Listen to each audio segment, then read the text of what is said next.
you guys, welcome back to the channel. Recently, I've been on a bit of a hot hatch kick. I've driven the new Veloster N DCT. I drove a couple of Civic Type Rs, an Mk8 for the first time, and a JDM FD2. So, you know what? We gotta give the Euro cars a little bit of love. So behind me is a 2007 Golf GTI, or actually I shouldn't really say Golf GTI.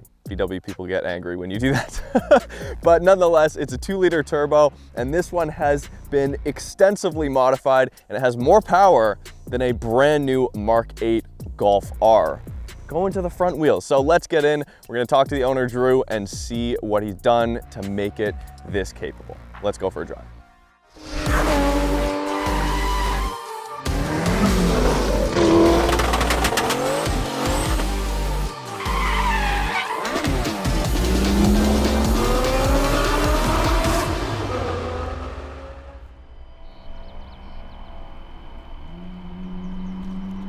Welcome back to Roads Untraveled. Did you guys hear that? I was not expecting choo-choo sounds from a GTI, but that's exactly where we're at today. That's where I find myself. Here is a 2007 Mark 5 GTI. So this is post Mark 4, the golden era. 07, that's gone. That's on the verge of dying, okay? And of course, this generation was the last generation where the R32 was a thing. The Mark 5 R32 was the final iteration of that VR6 engine. And of course, we've been over to HPA a number of times. I've driven a number of their turbocharged VR6 builds. That's what they're in love with. This is the other side of things. So let's get into the corners. It's got about 350 horsepower.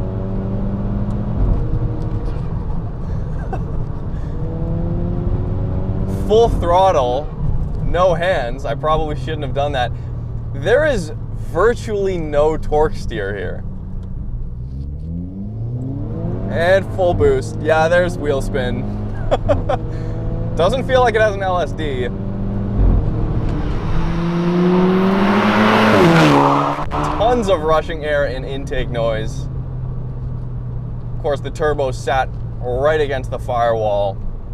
In most conditions, an LSD will just give you torque steer. Here, there's basically no torque steer, but what you get, of course, then is a potential to spin where maybe an LSD car wouldn't spin. God, it's fun though.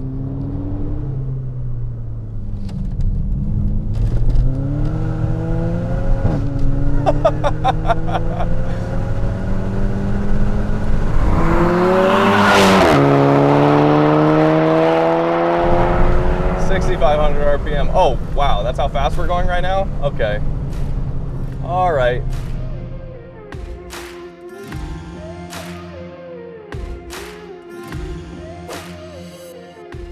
Hey, my name's Drew.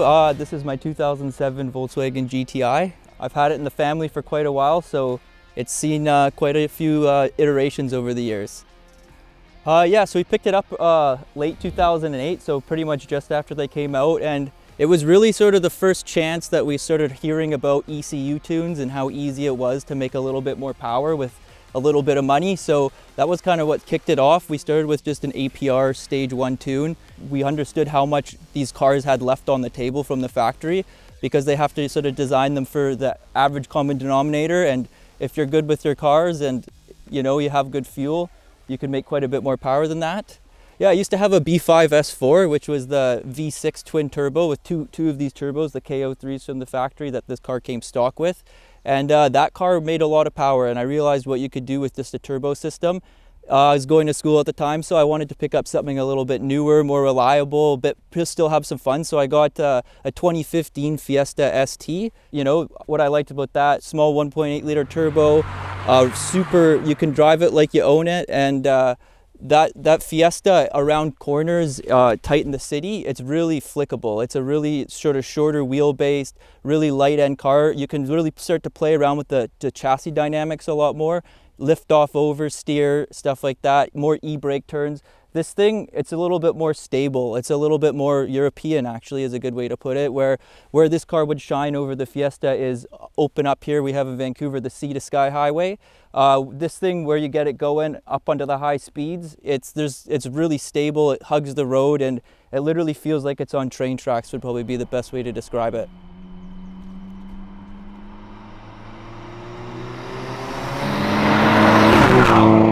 But this is a great example of a car that you can have so much fun in, and that it has great torque, great power without really getting into that lazy leg, wow, lots of wheel spin, lazy leg territory where it gets frustrating to drive on a daily basis.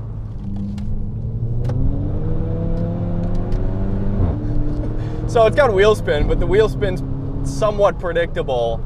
It's just about throttle control. It'll never be, like, it doesn't feel like it's the turbo pulling out of a corner. It's not its fault that I'm spinning or ruining my driving line. It's all on the driver in this car. And that's something that I love. And in modern turbo front wheel drive cars, a lot of what is taking care of that for you is the electronics. So you feel like the car is doing most of the work here, but this is a car where it's still in that analog sweet spot era. Like, yeah, it has electronic power steering. There's not so much feel there.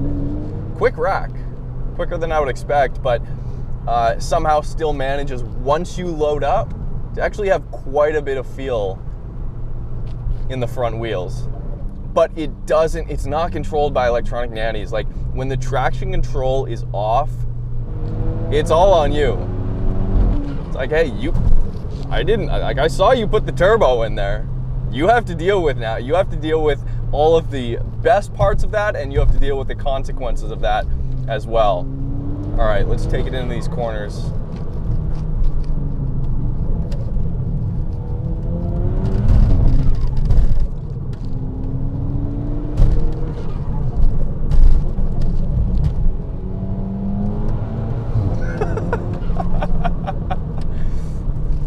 Well, it looks to be stock brakes here too. Wow. Okay. Rigid chassis. Almost all of the body roll's dialed out here, which is awesome. That's just about crucial in a vehicle with nearly double the power that it was making stock. A stock GTI of this generation, as we pass another one. They make about 200 horsepower.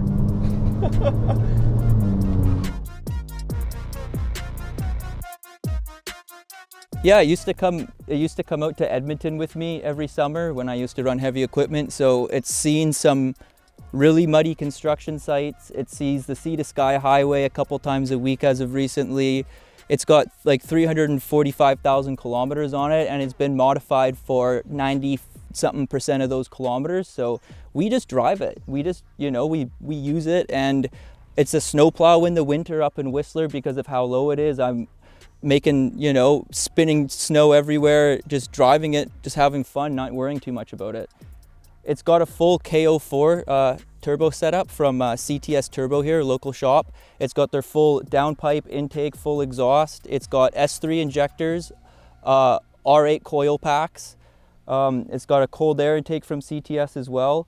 So the fuel systems on these cars are pretty good, but we do have to do an upgraded high pressure fuel pump to handle the extra fueling needs. So one of the bad things about these cars, or the things that you got to be watching out for, is the camshaft follower. And it's a everyday maintenance thing, but if you don't do it, at least we do it now every oil change. If you wait a couple oil changes, it's basically a wear part. So that ended up happening when it was in the ownership of my family. So the top end of the motor had to be replaced. We loved the car. We had so much invested into it that it was a no-brainer. So when we did it, we actually got some bigger cams installed as well. So it's got a little bit more up top than I would say a regular K04 GTI setup with the DSG. So it's got an APR stage 3 tune, and it's got a DSG flash by Unitronic. It's running really good. It makes tons of power. It's been super, super reliable. I don't know what gear I'm in. This is what you get with older VWs. The screen in the middle is not really working. Sometimes it works, sometimes it doesn't. I do not know what gear I'm in. but we'll mat it from 2,500. Wow. Really, by 3,500 RPM, we've got full boost. There's not that, and what I love about a car like this is it doesn't have that just spike of low down torque that you see on a dyno graph that just kind of ramps up almost a vertical line, and then by the time you're at 4,500 RPM, it's like starting to run out of steam. This doesn't feel like that. And this is something that a lot of small displacement modern turbo cars have got wrong.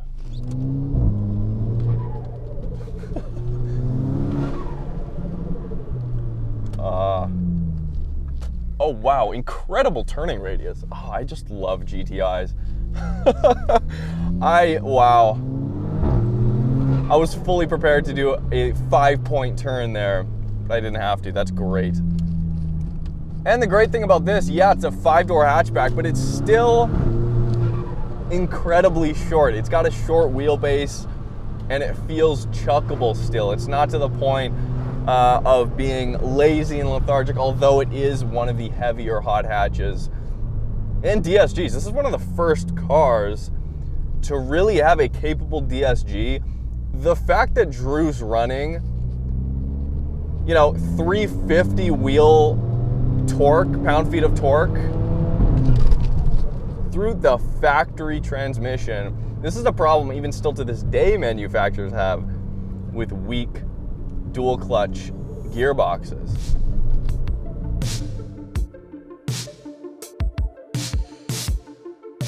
Oh, that's a hard question. So the way that S4 made on power with the twin turbo V6, it was insane. Like, you could be in 6th gear and pass anyone at any time.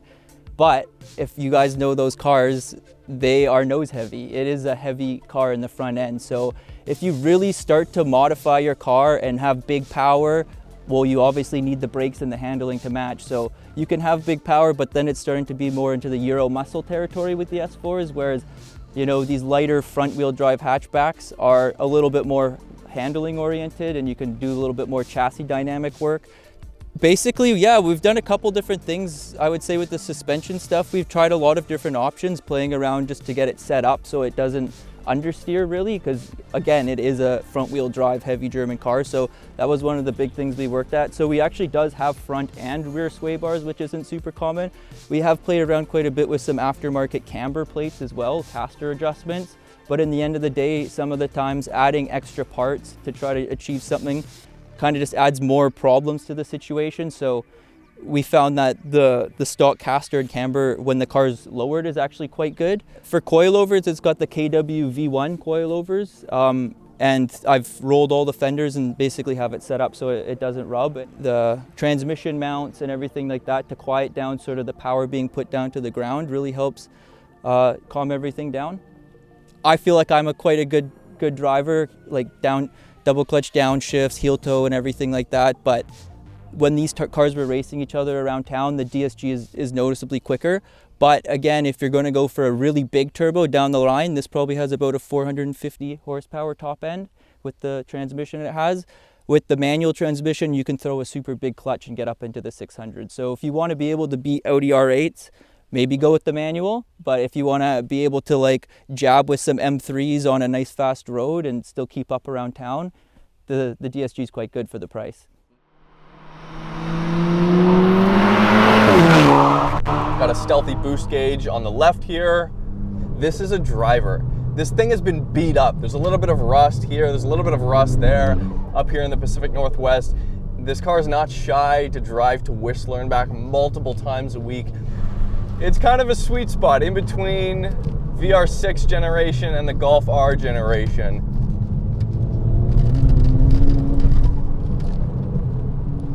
Oh yeah, will rotate on entry.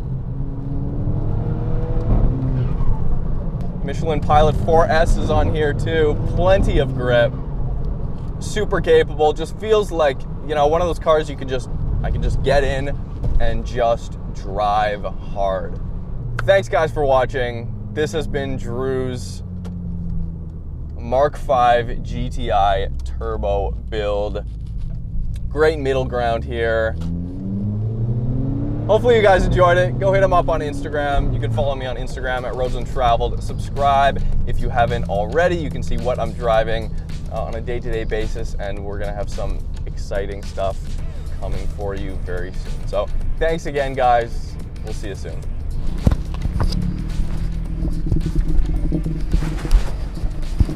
There, I finally got some crackles out of it. Yeah.